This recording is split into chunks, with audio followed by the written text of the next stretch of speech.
ছোটবেলা থেকেই নানাবাড়ি জিনের এলাকা হিসেবে কুখ্যাত ছিল।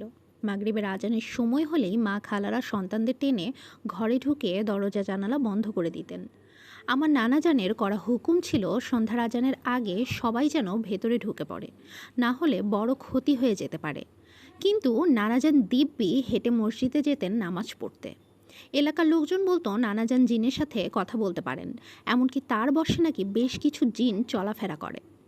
আর প্রায়ই খারাপ জিনরা নানাজানের ক্ষতি করতে বাড়ির দরজায় মাগরিবের আজানের পর পাহারায় বসে পড়ত। কিন্তু ভালো জিনদের সাথে শক্তিতে না পেরে শেষে পালাতে হতো তাদের। এই পালানোর সময় বাড়ির কেউ যেন সামনে না পড়ে, তার জন্যই নানাজানের কড়া হুকুম সবাই অক্ষরে অক্ষরে মেনে চলত। আমার মা ছিলেন নানাবাড়ির বড় সন্তান। মায়ের পর নানাজানের আর মেয়ে সন্তান হয়নি।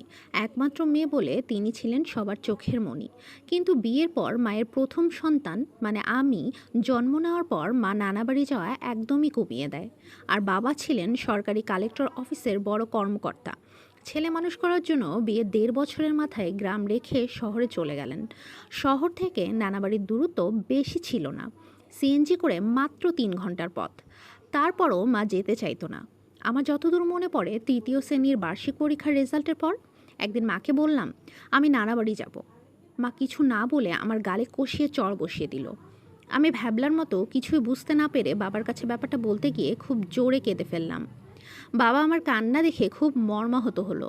রাতের খাবারের সময় মাকে বললেন, তুমি শুধু শুধু রনিকে চড় মারতে গেলে কেন?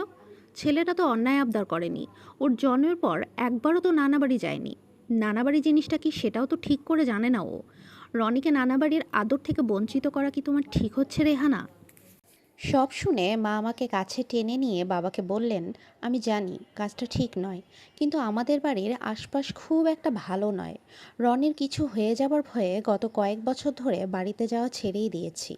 আমার যে প্রচণ্ড ভয় লাগে ওই বাড়িতে পা দিতে।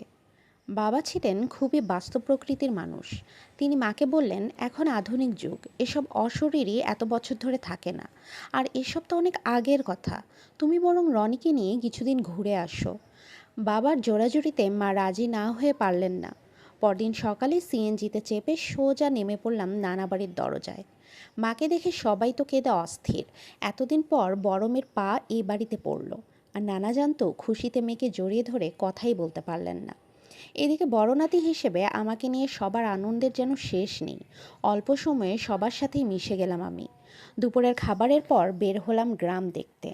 আছরের আজানের কিছু সময় পর হঠাৎ দেখি সবাই তাড়াতাড়ি কলপাড়ে গিয়ে পা ধুয়ে ফেলছে, অথচ তখনও মাগরিবের আজানের বেশ কিছু সময় বাকি। আমি বিরক্ত হয়ে বললাম, অন্ধকার হতে অনেক দেরি, এখনও তো খেলতে পারবো আমরা। আমার কথা শুনে সাদিয়া আপা ফিসফিস করে বলল, আজানের আগেই বাসায় যেতে হবে, নইলে ওদের সামনে পড়লে আর রক্ষে নেই, ধরে একদম ঘাড় মটকে দেবে। সাদিয়া আপা কার কথা বলল আমি ঠিক বুঝতে পারলাম না। অগত্যা সবার সাথে পা ধুয়ে বাসায় ঢুকে পড়লাম। ভেতরে সবাই নানান কথায় মশগুল থাকলেও আমি ছিলাম একটু দূরে। তখনও মাথায় ঘুরছিল সাদিয়া আপার কথা। রূপকথার গল্পের বইয়ে পড়েছিলাম দুষ্টু ভূতেরা নাকি মানুষের ঘাড় মটকে দেয়, কিন্তু বাবা বলেছিলেন ভূত বলতে নাকি কিছু হয় না, সব আমাদের কল্পনা। আমি ব্যাপারটা বুঝতে আমার সমবয়সী বাদলকে কাছে রেখে বললাম, সন্ধ্যার পর সবাই বাসায় থাকে কেন? বাদল আমাকে বলল, এই বাড়িতে জিন আছে, সন্ধ্যার পর তারা ঘুরে বেড়ায়, সামনে কাউকে পেলে মেরে ফেলে।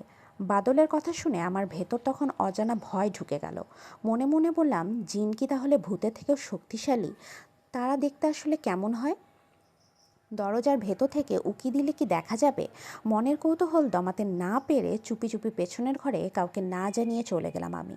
কাঠের খিড়কি সরিয়ে জিন দেখার আশায় বাইরে উকি দিলাম, কিন্তু ঘুটঘুটে অন্ধকার ছাড়া চোখে তেমন কিছুই পড়ল না। অনেকক্ষণ তাকিয়ে থাকার পর বিরক্ত হয়ে দরজা বন্ধ করতে যাব এমন সময়ে বাগানের ভেতর থেকে সাদিয়া আপা আমার নাম ধরে ডাক দিল। আমি তো খুশিতে হেসে ফেললাম খিলখিল করে। তার মানে আপা বাইরে খেলা করছে। আমিও কিছু না ভেবে দরজা সরিয়ে উঠোনে নেমে পড়লাম। আর দেখতে পেলাম পাতার মচমচ শব্দ পেরিয়ে বাগান থেকে কালো কুচকুচে একটা অবয়ব বের হয়ে আসছে। তার শরীরে জামা নেই, চোখ দুটো জ্বলজ্বল করছে। দাঁত বের করে বলল, আয় খোকন, যাবি আমার সাথে? আমি চিৎকার দিয়ে লুটিয়ে পড়লাম মাটিতে। জ্ঞান ফেরার পর চোখ খুলে দেখি আমাদের বাসায় শুয়ে আছি। মা তখন আমার পাশেই বসে আছেন। 6 দিন জ্বরে ভুগে আমি মাত্র চোখ খুলে কথা বললাম।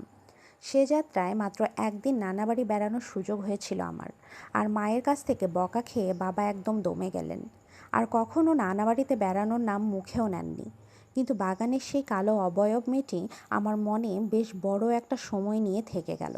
কোথাও একা যেতে ভয় লাগতো। অন্ধকার দেখলে চিৎকার দিতাম। নানাবাড়ির ভয় কাটাতে দীর্ঘ একটা সময় লেগে গেল আমার।